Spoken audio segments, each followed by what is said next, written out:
Au pied du clocher de Sellières, une agitation inhabituelle. Un crabe, des phares, un pêcheur. Plus d'une vingtaine de cartons contenant des salières.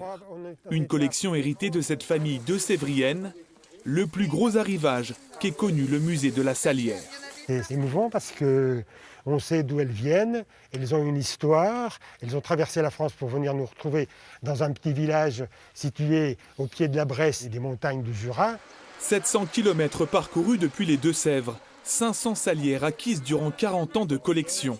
Tout a démarré d'un coup de cœur, celui de la mère de Marie Champigné pour cet ustensile de table. Maman, un jour, est tombée amoureuse d'une salière en particulier. Et après, en fait, tout le monde s'est pris au jeu dans la famille et a rajouté une salière par-ci, une salière par-là. Et la collection a augmenté comme ça au fur et à mesure du temps. Des salières de toute taille, de toute matière, en porcelaine, en bois ou en fer. Des objets acquis au fil du temps et des voyages. Irlande, Chine, Canada ou même Jordanie, à chaque pays visité, une salière à porter.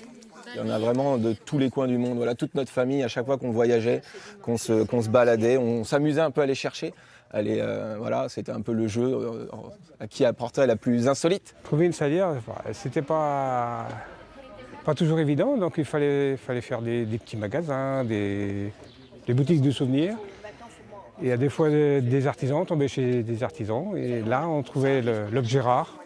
Les salières seront exposées ici, dans le plus petit musée de France. 5 mètres carrés, 4000 pièces sur ses étagères.